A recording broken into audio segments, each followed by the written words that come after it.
You know that feeling, right? Fear. That jolt when a car cuts you off, or that creepy feeling you get walking down a dark street. It's a primal, life-saving instinct. But what happens when that system just goes into overdrive? For millions of people, it becomes a chronic state of anxiety. So today, we're going to look inside the brain and see what the science tells us about the circuitry that powers our fear and what happens when that wiring gets crossed. Look at this number, almost 29%. That's the percentage of people who will experience an anxiety disorder at some point in their lives. That is a staggering number. This isn't some rare thing. It's a huge part of the human experience. So yeah, that is the big question, isn't it? What's the difference between a healthy fear response and a disorder? To answer that, we've got to go inside the brain. So let's dive in and meet the specialized team that's in charge of keeping us safe. Now, don't think of your brain's fear response as just some big red panic button. It's way more sophisticated. Think of it more like a high-tech security team, where every member has a very specific, very important job. And this is so important to get. This system isn't a flaw in our design, it's an evolutionary masterpiece. It's been preserved for a reason, because it works. So let's get introduced to the three key players on this internal security detail.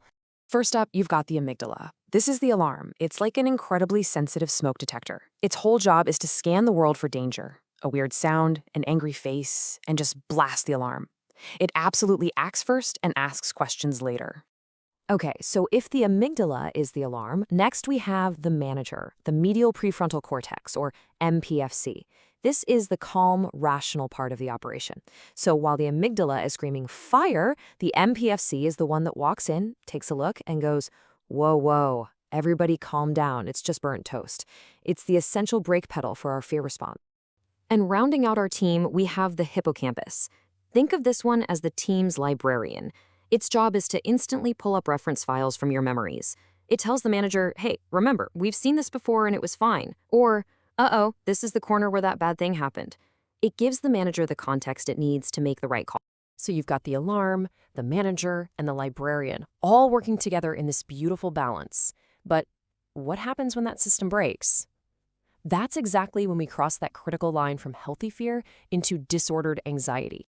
And this right here is the key difference. Healthy fear is a tool. It's short-term. It's a response to a real threat, like that car swerving toward you. Disordered anxiety, well, that's when the alarm gets stuck in the on position. It's just ringing and ringing, even when there's no fire anywhere in sight.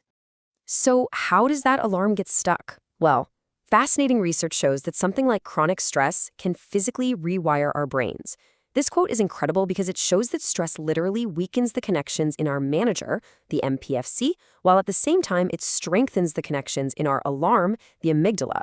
It basically beefs up the panic button while cutting the brake lines. And here's where it gets even more interesting. This kind of breakdown doesn't look the same for every single condition. Different anxiety disorders actually have their own unique neurological signatures, kind of like different types of electrical faults in the same circuit board. So let's take a look at one of the clearest examples of this fear circuit going haywire after a traumatic event, post-traumatic stress disorder, or PTSD. Looking at the brain in this condition gives us a really powerful window into how this whole dynamic can break down. And this shows the core problem so clearly. In people with PTSD, brain scans consistently show a hyper-responsive amygdala. That alarm is just screaming all the time. And at the exact same time, they find a hypo-responsive MPFC. The manager is basically offline, completely unable to step in and apply the brakes. It is, quite literally, a runaway fear response. And hey, this pattern isn't just about PTSD. If you look at something like social phobia, you see a really similar story.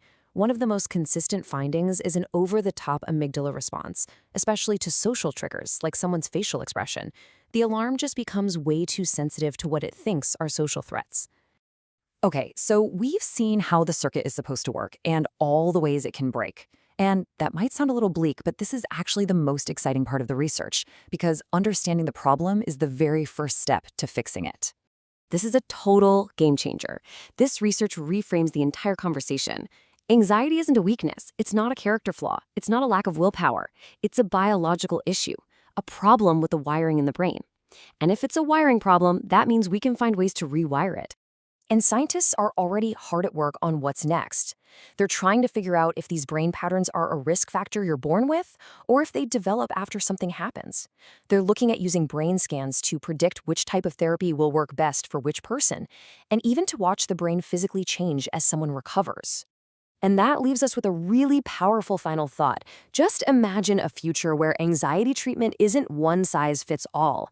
A future where a simple brain scan could give doctors a personalized roadmap to help each individual person rewire their brain, quiet that alarm, and find their way back to balance.